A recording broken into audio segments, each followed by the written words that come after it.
자, 보십시오. 거기에 가운데쯤에요. 가운데쯤에 동그라미 7번 있을 거예요. 동그라미 7번. 이게 뭐냐면 서신 독점권에 대한 이야기인데 7번을 잘 한번 보십시오.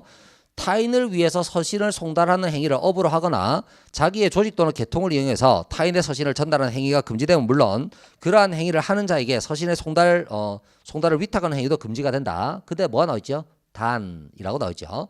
350g 넘거나 표시 딱 하시고요.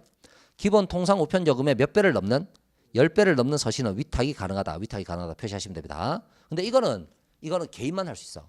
이거는 우리 같은 개인만 할 수 있는 거고 국가기관은 못해요. 그러니까 지방자치단체에서 오토바이 택배 불러가지고 그러니까 공식적인 서류 있죠. 공식적인 서류를 오토바이 택배 불러가지고 이거 좀 갖다 주세요. 이거 안 됩니다. 안 됩니다. 그거는 못한다라고 돼갖고 있을 겁니다. 보세요. 자, 국가기관이나 지방자치단체에서 발송하는 등기 취급 서신은 위탁이 불가하다. 표시를 딱 해놓으시면 되겠죠.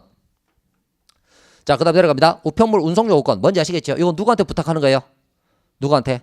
업자한테 부탁하는 겁니다. 업자한테. 이건 업자한테 부탁하는 거고 그 다음에 3번 보시면 운송원 등에 대한 조력 청구권이 있죠. 이 조력 청구권은 누구한테? 급박한 상황이 생겼을 때 개인에게 부탁하는 거다. 이렇게 보시면 되죠. 자, 그 다음에 운송원에 뭐가 있다? 통행권이 있다. 그러니까 남의 집 마당도 뭐 할 수 있다? 가로질러 갈 수 있는데 담벼락 있으면 안 됩니다. 담벼락 없는 데는 가로질러 갈 수 있다. 이렇게 보시면 되죠. 근데 만약에 이렇게 하다가 무슨 피해가 생기면 그 피해에 대해서 보상해 주세요 하면 뭐 해줘야 된다? 보상해 줘야 됩니다. 그래서 표시를 좀 합시다. 자, 가로 2번부터 보시면 두 번째 줄입니다. 우편물을 운송한 자에 대해서 정당한 보상을 뭐라고 돼 있죠? 정당한 보상을 한다고 돼 있죠. 그냥 하는 겁니다. 그냥 하는 거. 자, 근데 동그라미 이제 가로 3번을 보시면 자, 가로 3번의 밑에서 두 번째 줄 보세요. 이 경우에 우편관서는 도움을 준 자의 무엇에 따라서 도움을 준 자의 청구에 따라서 적절한 보수를 지급한다고 돼 있죠. 청구 안 하면 안 준다 이렇게 되는 겁니다. 청구하면 준다 이렇게 되는 거죠. 그 다음에 가로 4번 보세요. 운송원 등에 대한 통행권도 제일 위로 올라가면 9페이지 제일 위로 올라가면 이 경우에 우편관서는 피해자의 청구에 따라서 손실을 뭐한다? 보상한다 이렇게 돼 있죠. 피해자의 청구에 따라서 손실을 보상한다 표시를 해놓으시면 됩니다. 자, 그 다음에 가로 5번 보시면 운송원 등에 대한 통행료 면제. 그러면 통행료가 면제가 됐더라도 거기서 마지막 줄 보십시오. 그러나 청구권자의 청구가 있을 때는 우편관서는 정당한 보상을 해야 된다고 돼 있죠. 청구가 있을 때 정당한 보상을 하다 표시를 쫙 해놓으십시오.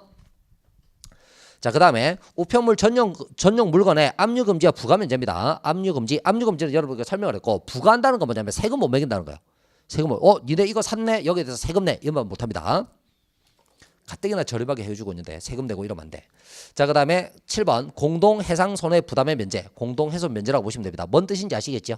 되셨죠? 우체국하고 같이 타면 싫어한다 이렇게 생각하시면 됩니다. 자, 그 다음에 우편물에 대한 압류 거부권. 자, 보세요. 우편관서는 운송 중이거나 운송 중에 표시 딱 하시고 발송 준비를 마친 해도 표시를 딱 하시면 됩니다.